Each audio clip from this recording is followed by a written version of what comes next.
24장은 바로 종말에 대한 말씀을 하고 있습니다. 감람산에서 제자들에게 예루살렘의 성전에 파괴될 것을 말씀을 하시면서 세상 끝에 일어날 일들을 말씀하고 있습니다. 말씀을 듣고 있던 제자들은 그러면 성전이 무너진다라는 그 말씀 속에서 어떠한 징조가 있겠으며 그때는 어떻게 해야 하는가를 예수님에게 물었습니다. 그때 우리 주님께서 하신 말씀은 마지막 때에 깨어 있으라라고 말씀하고 있습니다. 그러면서 주시는 이 교훈의 말씀 우리 1절에서 2절을 같이 보시겠습니다. 예수께서 성전에서 나와서 가실 때에 제자들이 성전 건물들을 가리켜 보이려고 나오니 대답하여 이르되 너희가 이 모든 것을 보지 못하느냐. 내가 진실로 너희에게 이르노니 돌 하나도 돌 위에 남지 않고 다 무너뜨리리라.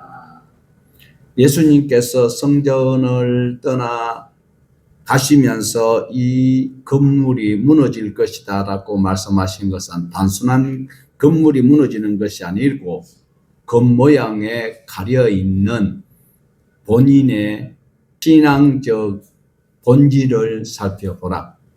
교회 다녔다라고 그리고 직분자라고만 생각하지 말고 내 신앙의 본질이 어떤 것인지를 보라고 말씀을 하고 있습니다. 제자들이 자랑하던 화려한 그 성전도 결국 무너질 것이고 인간이 세운 종교적 건물, 사상 모든 것이 무너지고 만다라는 겁니다. 외형적인 것은 영원하지 아니하다라는 사실을 드러내기 위해서 예수님께서 그 화려한 헤롯의 성전을 가리키면서 저 성전도 무너질 것인데 돌 위에 돌 하나도 남지 아니하고 다 무너뜨려질 것이다 라고 예언을 하고 계십니다. 성전 파괴는 건물 중심 신앙에서 벗어나서 그리스도 중심으로 신앙하라라는 예언의 말씀이고 그리고 새 언약의 시대가 열릴 것을 우리 주님께서는 말씀을 하고 있습니다. 결국 이 말씀은 우리의 삶의 우선순위를 결정하도록 우리가 스스로 대답할 수 있도록 하고 있는 말씀입니다. 사라질 세상의 영광을 위해서 그리고 무너지지 아니하는 영원한 하나님의 나라 어떤 것을 내가 선택하는지가 바로 신앙의 지혜자요 신앙의 배움을 바로 실천하는 자가 생각할 수 있는 사고력이다.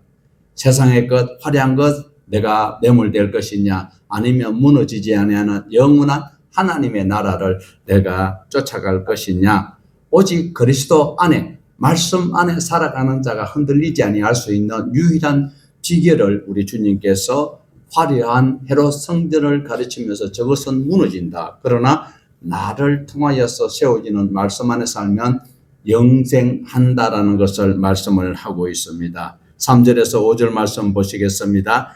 예수께서 감람산에 위에 앉았을 때에 제자들이 조용히 와서 이르되 우리에게 이르소서 어느 때에 이런 일이 있겠사오며 또 주의 임하심과 세상 끝에는 무슨 징조가 있사오리까. 예수께서 대답하여 이르시되 너희가 사람의 미혹을 받지 않도록 주의하라. 많은 사람이 내 이름으로 와서 이르되 나는 그리스도라 하여 많은 사람을 미혹하리라. 감람산에 앉으신 예수님은 단순한 휴식이 아니고 권위를 지닌 스승으로서 그리고 창조하실 때 동참하셨던 하나님의 권위를 가지고 가르치는 장면이시다라는 겁니다. 감람산은 예루살렘과 성전을 마주 볼 수 있는 그런 산인데 심판과 구속의 전반적인 모든 과정을 설명할 수 있는 그런 요충지다라는 것입니다. 제자들에게 이런 말씀을 하였을 때 제자들은 가슴이 철렁하였습니다. 제자들이 예수님에게 다시 세 가지로 물어보고 있습니다. 성전의 멸망의 때와 그리고 주님의 임하심과 그리고 세상 끝은 어떤 것인가 라고 묻고 있습니다. 자, 이럴 때 예수님의 첫 말씀은 징조가 아니고 주의하라. 나타나는 징조가 그게 결론이 아니고 우리는 어떻게 해요? 그런 것이 있을 때에 말씀에 의지해서 조심하라, 주의하라, 속지 않도록 하라는 거죠. 종말의 가장 큰 위험은 전쟁이나 지진이 아니고 미혹이다라는, 심리전을 통하여서 상대국을 무너뜨리기 위해서,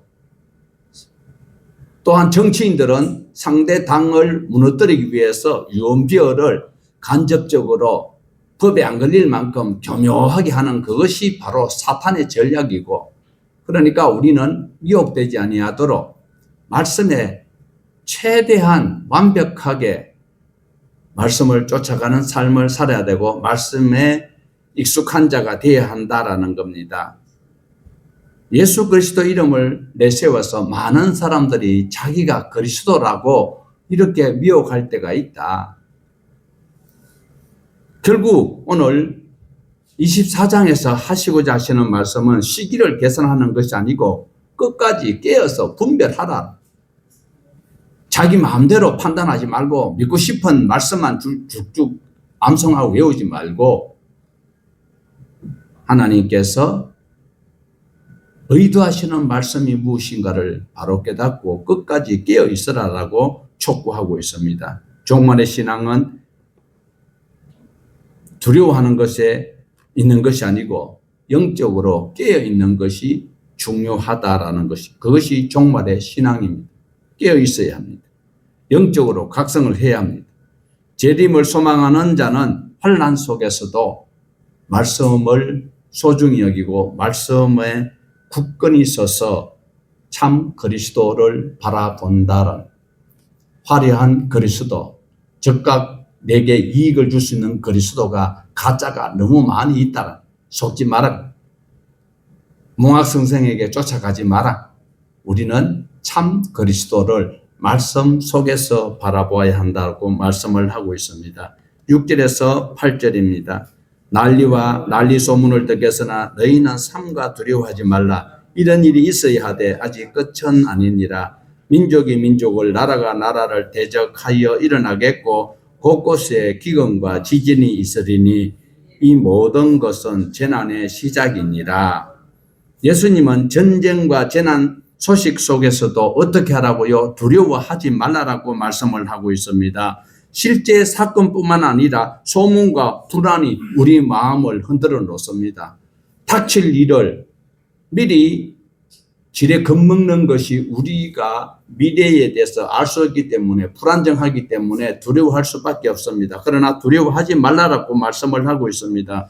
성도는 세상의 소란한 소리에 휩쓸리기보다는 마음에 하나님의 말씀의 뿌리를 붙들고 하나님 쳐다볼 수 있는 온전한 신앙이 되어야 되고, 내가 환난 속에서도 폭풍 속에서도, 우리 주님은 제자들이 막 파도 쳐가지고 물이 들어와서 죽게 되는데 주님 왜 우리를 안 돌아보시나이까 하는데도 편안히 주무시던 주님은 바로 천지 만물을 지으시고 섭리하시는 분이기 때문에 우리가 하나님께 소망을 둔다면 평강을 소유할 수 있다라는 겁니다. 주님께서 하시는 말씀은 또 무엇입니까? 아직 이런 일이 있어도 끝은 아니다. 아니 끝 아니야. 계속 이런 일이 있을 것이다 라고 말씀을 하고 있습니다. 바로 모든 환경이 급변하게 변화되는 종말이 바로 오는 것은 아니고 이런 것들을 이용하는 자들이 있다라는 거예요. 곧 다가올 종말이 도래하는 것처럼 말하는 이런 것들은 바로 사이비 꾼들이 하는 소리니까 속지 말라라는 것입니다. 환난과 재난도 하나님의 통치 아래 있다라는 것, 그리고 우리가 그 과정을 통하여서 끝까지 견디는 자는 하나님 예비해 놓으신 영원한 도성에 들어갈 것이요, 조급하여서 아무거나 지푸라기라도 잡다가는 천국은 요원하다라는 사실입니다. 우리 주님께서 하시는 말씀은 이런 일이 있을 때에 바로 고통이 아니고 이제 재난의 시작인 것으로 우리에게 명심하도록 하고 있습니다. 곧 해산의 진통과 같다라고 말씀하는데 이것은 멸망의 신호가 아니고, 해산의 고통이 오면 그 여자가 죽는 것입니까? 산모가 죽는 것 아니잖아요. 새로운 생명을 출생하도록 하기 위한 소망이 있다라는 것을 말씀하고 있습니다. 전쟁과 기근과 지진은 하나님의 나라가 완성되기 전에 기존의 질서가 흔들리는 과정인 것을 우리는 성경 안에서 하나님의 말씀이 내게 내마로 작용할 수 있도록 기억을 하여야 합니다. 성도의 기다림은 공포 속에서 도망치는 모습이 아니고 새 생명을 맞이하는 산모처럼 출생을 위해 고통을 참는 그 어머니의 심령을 우리가 살펴봐야 한다라는 겁니다. 자, 9절에서 12절을 보시겠습니다. 그때에 사람들이 나를 환난에 넘겨주겠으며 너희를 죽이리니 내가 내 이름 때문에 모든 민족에게 미움을 받으리라. 그때에 많은 사람이 실족하게 되어 서로 잡아주고 서로 미워하며 거짓 선지자가 많이 일어나 많은 사람을 미혹하겠으며 불법이 성함으로 많은 사람의 사랑이 식어지리라.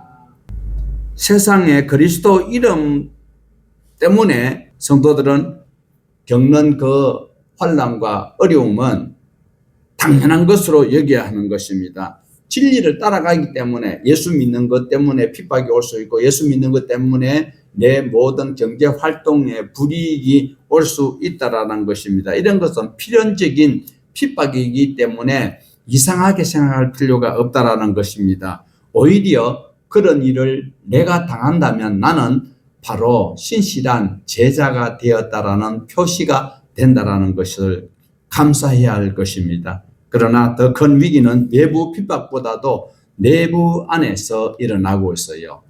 교회도 나라도 모두가 바로 내분이 일어났을 때에 내 자신도 내가 하나님의 말씀 바로 깨닫지 못하고 그 말씀을 바로 숙지하지 못할 때에 의심의 도가니 속에 휩쓸리기 쉽다라는 겁니다. 고난 앞에서 믿음을 포기하는 실족, 생존을 위해서 형제를 배신하는 일, 이런 것은 달콤한 거짓으로 미혹하는 거짓 선지자들이 뿌려놓은 그 행위에 동참하는 어리석음은 우리는 절대로 범하여서는 안 된다. 예수님은 종말의 가장 큰 징조는 불법의 징조와 그리고 사랑이 식어져 가는 것이, 사랑이 식어져 가는 그것이 바로 종말의 가장 큰 징조다. 죄가 많을수록 사람은 자기 중심적으로 변하고 희생적인 사랑은 찾아보기가 힘들어지는 그때가 종말의 시작이다라는 겁니다.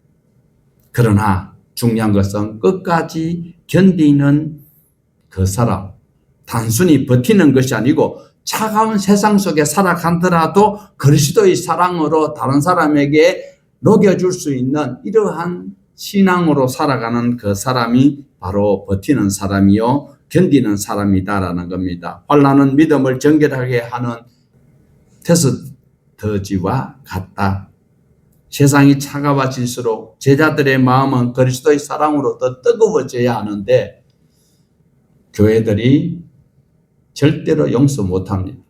형제가 잘못하면 권면해야 되는데 그것을 세상에 끌고 가서 고발을 하여서 완전 폭파시켜버리는 거예요. 우리 주님은 다 같은 죄인도 살리시려고 오래오래 참고 기다려 주셨는데 우리는 나한테 거슬리면 가차 없어요. 같은 목회자도 같은 성도도 가차 없어요.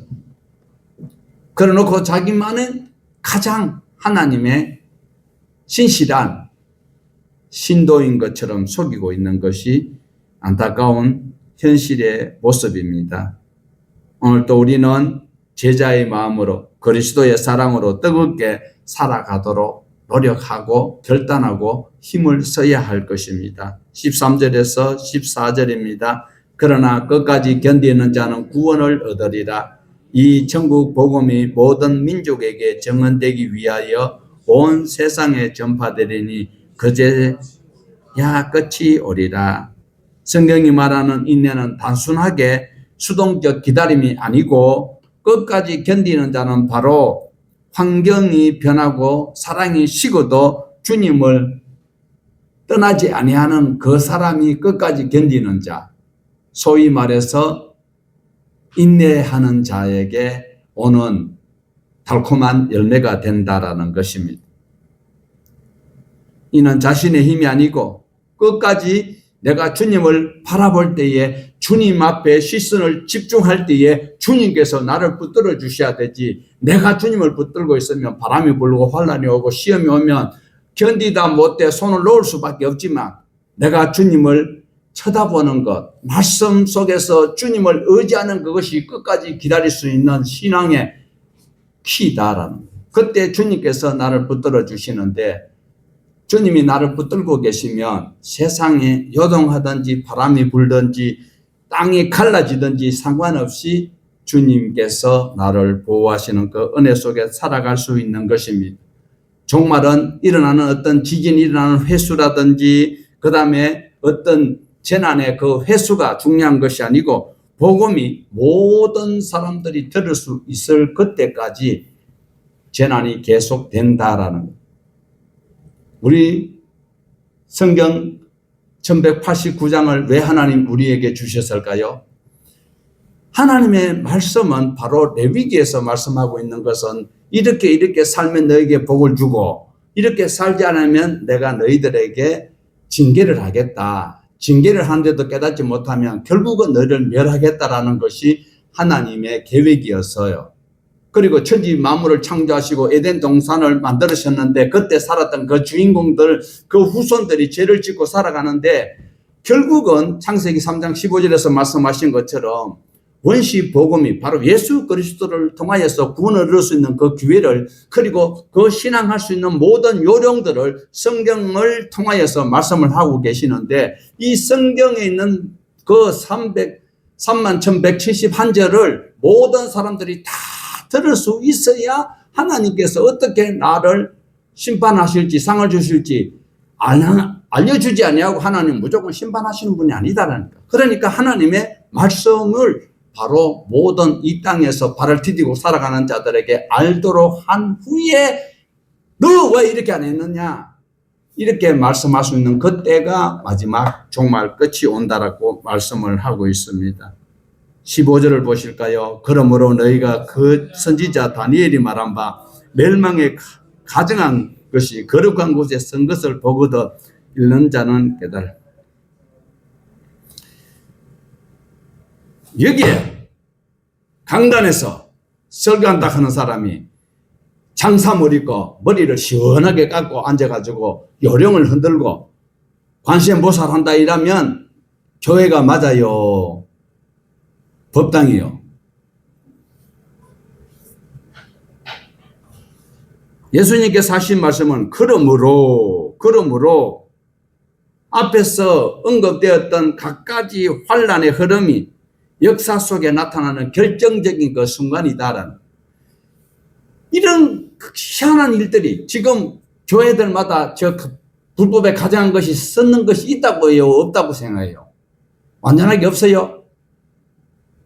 대다수 교회가 지금도, 원래 우리 개혁교회에서는 사순절이라는 단어를 안 써요.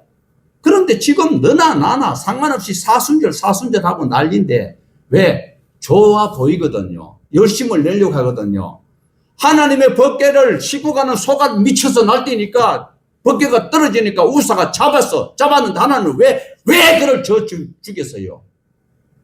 내가 볼 때는 좋아 보이니까. 아니에요. 하나님께서 하라고 하신 대로 해야 돼요. 교회들이 교회답지 못하는 것이 바로 멸망에 가증한 것이 강단에 서가 있는데도, 강단에서 외치고 있는데도 그걸 아멘하고 앉았고 자기한테 유리하고 자기에게 편리해 보이니까 그것이 참 진리로 착각하고 있는 이런. 그러므로 너희가 선지자 다니엘이 말한 바 멸망에 가증한 것이 거룩한 곳에 선 것을 보거든 어떻게 해요? 양심에 찔리거든. 하나님의 말씀이 생각나거든. 어떻게 살아야 되겠다라는 겁니까? 멸망에 가증한 것 언급하시는 그 하나님은 대적한 세력들, 거룩한 성소를 모독하고 하나님의 말씀을 빙자하여서 성경 한 구절 읽어 나누고 자기의 목적을 이루기 위해서 우리가 거룩하게 성전을 크게 지어야 되는 것이 하나님의 뜻인 것처럼 거짓부렁으로 시부리 새끼는 그것이 멸망에 가정한 짓이 아닐 수 없다라는 것. 단순한 정체적인 사건이 아니고 하나님의 거룩성을 침범하고 하나님의 말씀을 침범하고 심각한 영적 사건이면서 바로 심판을 재촉하는 징표라는 사실을 꼭 기억을 하여야 합니다. 이 예언은 역사 속에서 바로 성전에 일어났던 일들이 부분적으로 이루어졌던 것이 분명하게 이스라엘 역사상에 나타나 있어. 읽는 자는 깨달을지니 이 말씀은 단순한 정보가 아니고 영적 분별력을 요구하고 경고하는 메시지인 것을 기억을 하여야 합니다. 종말 시대에는 겉으로 나타나는 현상만 보이는 것이 아니라 하나님의 말씀을 통하여서 이 시대를 해석할 수 있는 희안을 가져야 할 것입니다.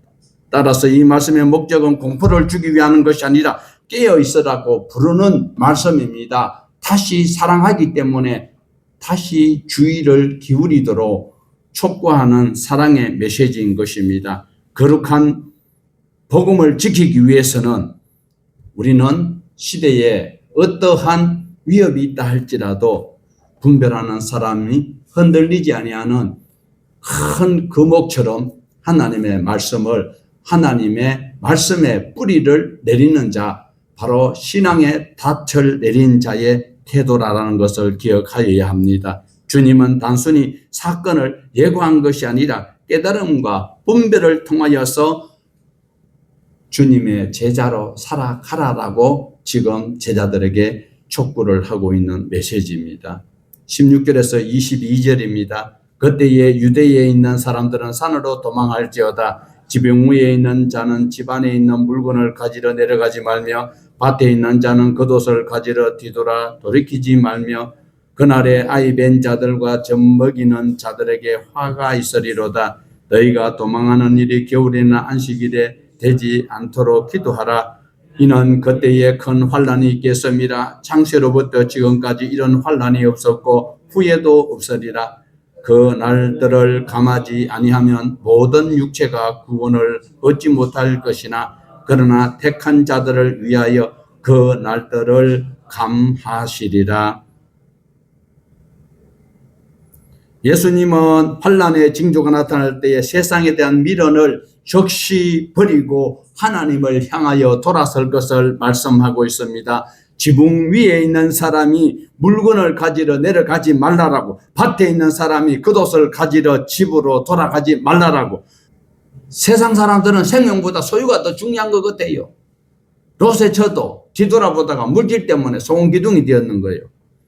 중요한 것은 우리는 소유보다 생명이 더 중요하다는 사실을 꼭 명심하셔야 합니다. 영적 위기의 순간에 우리가 붙들고 있는 세상의 것들 때문에 내가 주님의 손을 붙들지 못한다면, 자, 우리 손 두 개 있어요.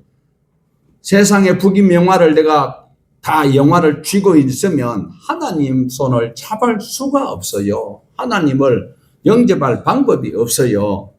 오늘 또 안타까운 것은 바로 20절에 보면 너희가 도망하는 일이 겨울이나 안식일에 되지 않도록 기도하라. 얼른 생각하면 이건 뭐 겨울에 추우니까 맞아요. 지금 저 그림에도 보면 상당히 의미가 있어서 제가 저 그림을 따봤어요. 우리가 생각하는 겨울하고 팔레스타인 겨울하고 달라요. 우리는 성경에 보면 이른 비와 늦은 비만 나와가 있어요. 그러나 사이에 낀 비도 있어요. 그 낀 비가 겨울이에요. 겨울에는 그 우기예요. 그러니까 비가 와가지고 진흙탕 되어 있는데 도망가려고 하면 춥기는 춥고 도망가기 얼마나 어려워요. 그리고 안식일에 이런 일이 생기면 안 된다. 안식일은 미시나에 보면 성경에는 없는데 그 예수님께서 말씀하신 이 당시에는 벌써 포로로 잡혀갔다가 돌아와가지고 있었던 그 생활이 바벨론에서 그 탈무드나 미시나 이런 것들이 지금 그들의 생활의 습관에 대해서 율법을 613가지로 만들어 놓고 있는 이때거든요. 그 율법에는 하루 안식일 날 이동할 수 있는 거리가 얼마냐면 2000규빗이에요. 그래 약 900m에서 길어도 1km밖에 못 가는 거예요. 전쟁 나가 잡으러 오는데 1km 이상 도망 못 가면 얼마나 안타까워요. 그러니까 우리 주님께서는 급변한 환란이나 시험이 오기 전에 바로 하나님의 말씀으로 살고 깨어 준비하라고 우리에게 말씀을 하시는 교훈이기도 한 것입니다. 피할 길을 미리 주신다고 말씀하셨어요. 예수님은 전후무한 큰 환난이 있을 것을 말씀을 하시지만 그러나 동시에 소망도 주시는 하나님이십니다. 택한 제자들을 위해서 어떻게 해요? 그 날을 감하여 주신다. 우리 노력으로는 도저히 구원받을 방법이 없는데 예수님께서 사랑하여 주셔서 하나님 아버지와 성부와 성자께서 우리를 구속하여 주시기에 구원 얻을 수 있는 것이지. 내가 잘했기 때문에 선행을 했기 때문에 구원 얻는 것은 아니다. 그러나 육체의 나를 하나님께서 감하여 주시는 그 은혜가 어디에 있다고요? 택한 자들에게 그 은혜가 있는 것이지 아무에게나 있는 것은 아닌 것입니다. 23절에서 26절입니다. 그때에 사람이 너희에게 말하되 보라 그리스도가 여기 있다 혹은 저기 있다 하여도 믿지 말라. 거짓 그리스도들과 거짓 선지자들이 일어나 큰 표적과 기사를 보여 택한 자들도 미혹하리라. 보라 내가 너희에게 미리 말하노라. 그러면 사람들이 너희에게 말하되 보라 그리스도가 광야에 있다 하여도 나가지 말고 보라 골방에 있다 하여도 믿지 말라. 여기서 단어 하나가 저 골방에 꽂히면 안 됩니다. 기도할 때 골방에 기도하라고 했지만 여기서 골방은 아니에요. 여기서 골방은 그 이단들이 모여가지고 자기네들끼리 비밀 장소를 말하는 것이다라는 걸 기억을 하셔야 해요. 자, 환란이 깊어지면 깊어질수록 사람들은 강력한 구원자를 찾게 돼요. 강력한 구원자를 찾게 되는 것이요. 거짓 세력은 인간의 약점을 이용하여서 여기 있다 저기 있다라고 하면서 사람들을 미혹한다라는 겁니다. 진리는 특정 장소나 특정 집단인에게 전매 특권을 준 적은 없다라는 거예요. 거짓 그리스도인들은 표적과 기적으로 사람들을 현혹하지만 그 기적 자체가 진리의 증거는 될 수가 없다라 꼭 기억하셔야 돼요. 예수님은 미리 경고하시면서 이런 미혹에 속지 말라라고 말씀합니다. 참된 그리스도인들은 예수님이 재림하시는 것은 어떤 곳에 있든지 자석은 철 붙이는 어디에 있어도 이랑은 다 달라붙게 돼 있어.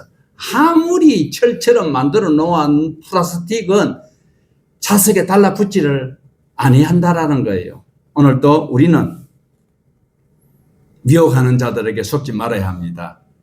신천지에 가야 14만 4천에 들어가야 구원 얻는 것은 절대로 아니고 그 오줄없는 소리 듣지 말고 나만 안다. 어디에 숨어 계신다. 특별한 곳에 가야 구원 얻는다. 그럴 필요가 없습니다.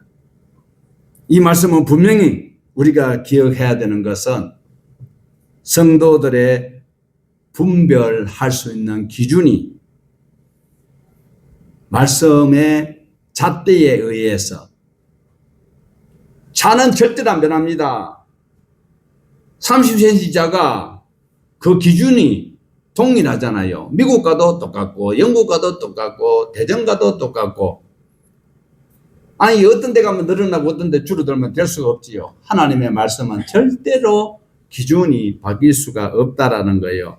그래서 기적과 체험과 신비를 가르치며 내세우는 그 집단에 속아가지고 가방 들고 교회 불이 나게 들락날락하고 뭐 아무리 찬양을 뜨겁게 한다 손 치더라도 거기에 진리가 있는 것은 아니다라는.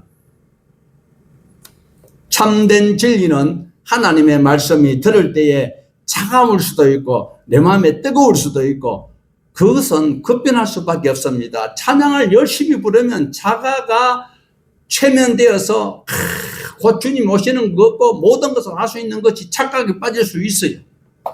그런 것이 식어지면 본정신이 돌아오면 뭔 생각날까요? 본전 생각나는 거예요. 뜨거울 때는 서원을 막 해제깁니다. 작정을 막 합니다. 우리 주님 약속하신 말씀은 화려하지 않습니다. 저런 환난이 있고 이런 핍박이 있어도 끝은 아니니까 끝까지 견디어야 된다. 예수 믿으면 구원 얻는다고 했는데 끝까지 견뎌야 된대요. 에무나 하는 자가 구원 얻을 수 있는 거요. 약속의 말씀, 하나님의 말씀, 끝까지 붙드는 그가 믿음으로 살아가는 자의 표식이다라는 27절에서 29절입니다. 번개가 동편에서 나서 서편까지 뻗치긴 같이 인자의 임함도 그러하리라. 죽음이 있는 곳에는 독수리가 모일 것이라. 그날 후 해가 어두워지며 달이 빛을 내지 아니하며 별들이 하늘에서 떨어지며 하늘의 권능이 흔들리리라. 번개가 번쩍했는데 신홍등만 번쩍하고 저 둔산동은 안 번쩍거렸어. 그거는 전기 스파크예요.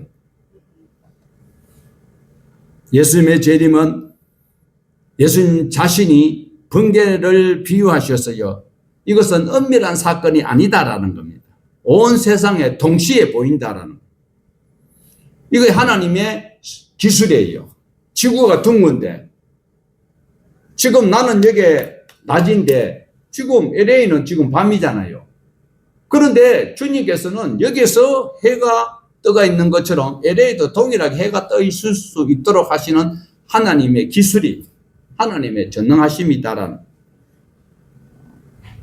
온 세상 사람들이 동시에 볼 수 있으니까 미혹돼 가지고 14만 4천에 빠지지 말고 여자 어머니한테 가지 말고 특정한 장소에 비밀스럽게 재림이 이루어진다고 하는 그 소리에 속아 빠지는 어리석은 아저씨, 아줌마 되지 마시라는 거예요. 독수리가 시체 위에 모이는 그 이유는 재림의 징조를 갖추었지만 하나님의 심판이 반드시 임하신다라는 것. 그때의 세상의 빛은 사라지고 참된 빛 예수 그리스도의 참된 영광의 빛이 비치는데 그 생명의 말씀을 하찮게 여길 때는 하나님 주시는 만나를 하찮게 여겼던 그들은 광야에서 다 죽고 말았어요. 땅이 갈라져서 다 파묻어 버렸어요. 이 핵심의 말씀은 재림 시간이 지나갈수록 나름대로 계산을 하며 추측을 하는 그것이 중요한 것이 아니고 내가 영적으로 어떻게 깨어 있어야 할까 준비하는 삶이 되어야 합니다. 주님의 재림은 분명하고 공개적으로 임할 것이니까 지사님, 목사님, 장로님 얘기해 봐야 합니다. 그게 가면 안 되고 내가 살고 있는 현장 속에서 바로 주님을 영접할 수 있는 신앙의 근육을 키워야 한다라는 겁니다.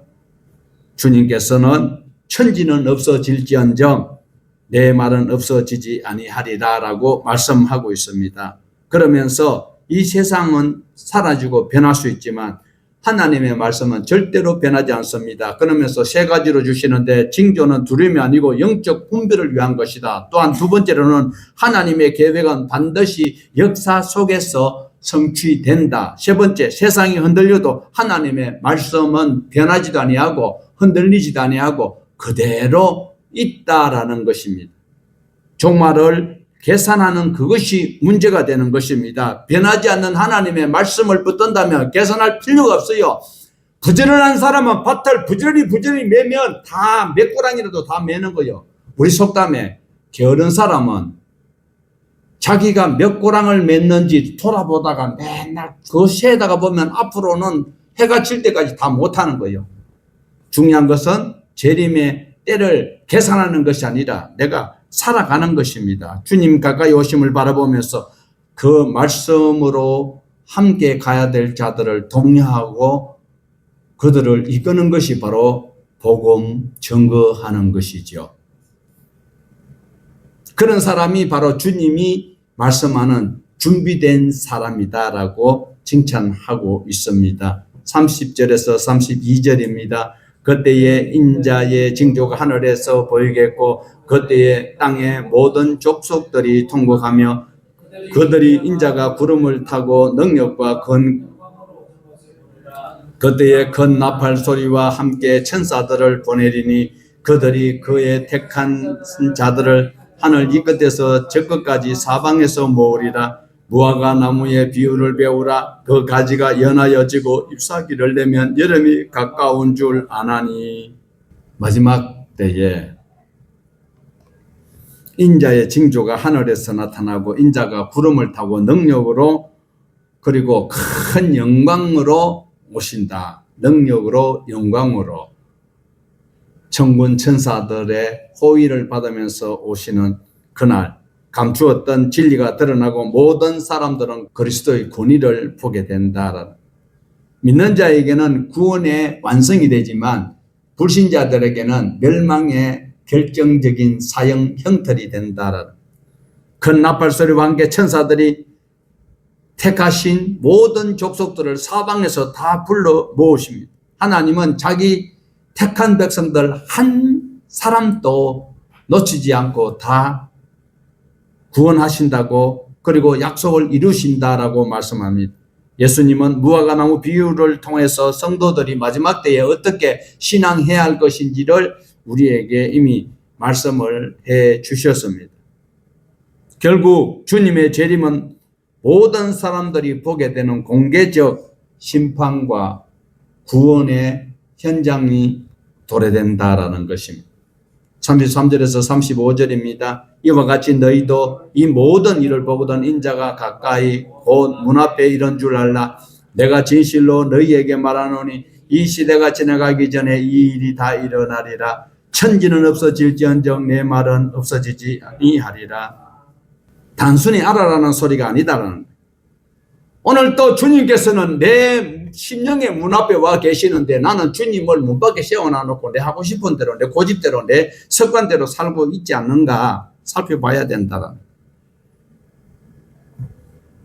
문 앞에 이르렀다. 이 표현은 주님의 때가 매우 가깝다.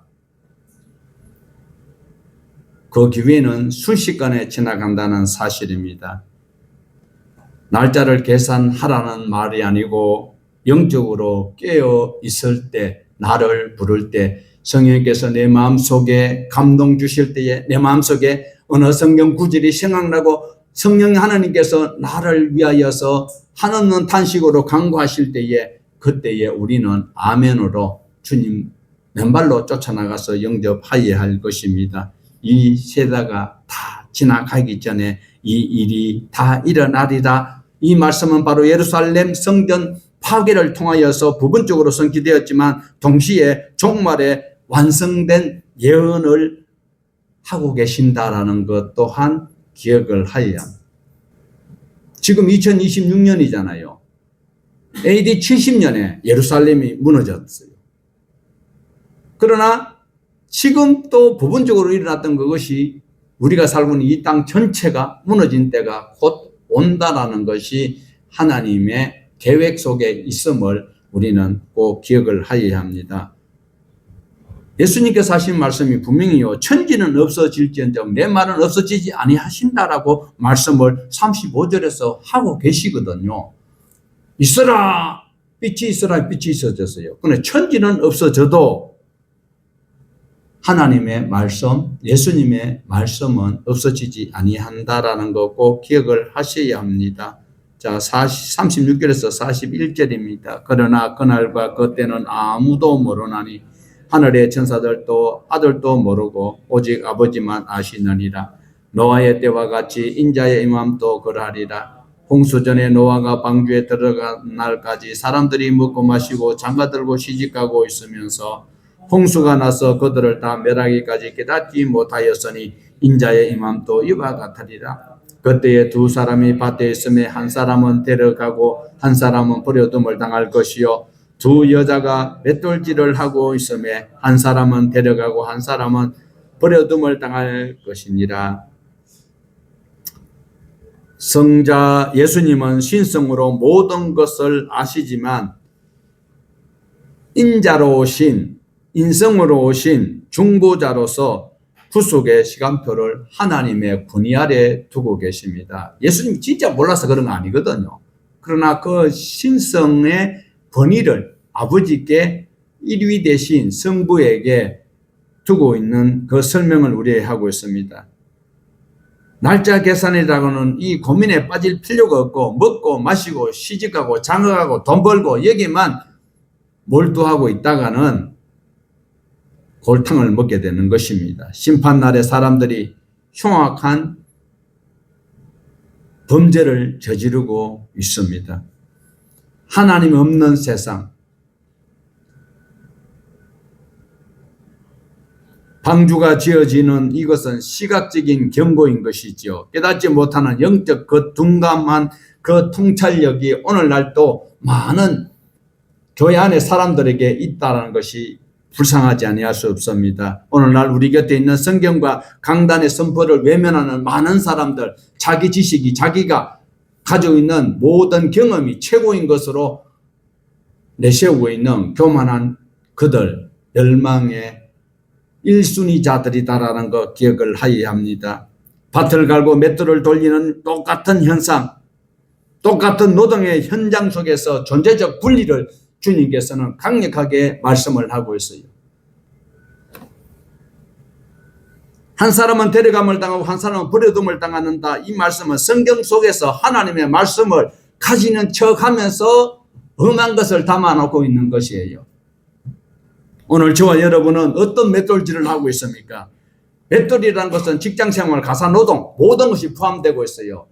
내가 열심히 하고 있지만 정말 가치 있는 그 맷돌질을 하여야 한다라는, 하나님과 상관있는 맷돌질을 하여야 하는 거예요. 직장생활도 가사생활도 내 모든 생각도 하나님과 관계되는 일을 하여야 마지막 때에 데려감을 당한다는 것을 분명하게 우리에게 말씀하고 있습니다. 오늘도 주님을 기다리는 예배를 드리고 있습니까? 아니면 살아남기 위하여 몸부림치면서 간신히 교회 나와서 뭐라 하나 얻어야 내가 다음 시간을 연장할 수 있다고 생각하고 나오셨습니까? 우리는 맷돌을 버리고 산으로 가기를 원하지 않는 주님의 사명을 다시 한번 기억을 하여야 합니다. 맷돌질 돌리는 그 손길이 항상 주님을 향하여 깨달음이 있는 이런 맷돌질을 하여야 한다라는 겁니다. 42절에서 44절입니다. 그러므로 깨어있어라. 어느 날에 너희 주가 임할런지 너희가 알지 못함이니라. 너희도 아는 바니 만일 집 주인이 도둑이 어느 시각에 올 줄 알았더라면 깨어있어 그 집을 뚫지 못하게 하였으리라. 이러므로 너희도 준비하고 있어라. 생각하지 않은 때에 인자가 오리라. 예수님의 재림의 때를 사람이 알 수 없음을 말씀하시고 있습니다. 예수님 언제 오실지 모르지만 깨어 있어야 된다. 항상 성도는 하나님 앞에 깨어 있어야 돼요. 주님 고대가 보면 이상한 구름만 떠도 주님 오시는가 싶어서 가슴이 철렁해야 되고, 그 당시에는 힘들고 어려우니까 그 사람들이 주님 빨리 오기를 원했었어요. 그러니까 70년대 80년대 우리나라 교회가 성장할 수 있었던 거예요. 지금은 복음이 전가 안 돼요. 왜? 여기가 천국보다 더 나은데, 천국은 에어컨도 없는데 아이스크림도 없고 스타벅스도 없는데, 그 당시에는 교회 와야만이 자기 형편과 또 생활에 위로를 얻을 수 있고 같은 처지 끼리끼리가 통하니까, 지금은 빈부격차가 너무 심해가지고 어렵습니다. 예수님은 자신을 도둑으로 비유하였지만 도둑이 언제 올지 모르는데, 우리 주님이 재림도 예측할 수 없지만 그러나 예수님이 말씀하시고 계시는데 예수님은 알고 계셔요. 하나님인데 인성과 신성을 가지신 분이기 때문에 인성으로서는 알지 못한다고 말씀하셨지만 신성으로는 알고 계신다라는 거예요. 그래서 우리에게 하시는 말씀은 준비하고 있어라. 항상 준비하고 있어라. 주님이 재림의 날짜를 맞추는 것은 혼란을 주기 위한 것이 아니고, 날짜가 아니고 주님에게 집중하도록 하시기 위한 근거의 말씀입니다. 그러므로 깨어있는 성도는 하나님의 말씀으로 항상 준비하고 있는 것. 45절에서 51절입니다. 충성되고 지혜 있는 종이 되어 주인에게 그 집사람을 맡길 때에 때를 따라 양식을 나눠줄 자가 누구냐? 주인이 올 때 그 종이 이렇게 하는 것을 보면 그 종이 복이 있으리로다. 내가 진실로 너에게 이르노니 주인이 그의 모든 소유를 그에게 맡기리라. 만일 그 악한 종이 마음에 생각하기를 주인이 드디어 오리라 하여 동료를 때리며 술 친구들과 더불어 먹고 마시게 되면 생각하지 않는 날 알지 못하는 시각에 그 종의 주인이 이르러 엄히 때리고 외식하는 자가 받는 벌에 처하리니 거기서 슬피 울며 이를 갈리라. 예수님의 재림을 기다리는 성도의 모습, 충성된 종과 악한 종으로 대조를 이루고 있습니다. 충성되고 지혜 있는 종은 주인이 없는 동안에도 자기 맡겨진 일을 열심히 성실히 착하게 하고 있다라는 것입니다. 종말을 기다리는 사람들의 삶은 신앙의 현실을 떠나는 것이 아니고 그 현실 속에서 묵묵히 자기 할 일을 하는 것입니다. 종말을 기다리는 사람들은 절대로 현실을 떠나서 이상적으로 여기 있다 저기 있다 그곳에 가야 한다고 그곳에 쫓아가지 않는다라는 겁니다. 맡겨진 자리에서 최고의 충성을 다하고 있는 그 삶을 우리 주님께서 칭찬하고 있습니다. 이런 종은 주인이 돌아올 때에 얼마나 귀할까요? 모든 것을 다 맡기고 싶을 것입니다. 반면에 악한 종은 주인이 드디어 올 줄로 알고 어떻게 해요? 미스리 부르고 미스고 부르고 거기서 막 띵가띵가 하고 먹고 마시고 이 짓 하다가 주인한테 엎어컷 맞고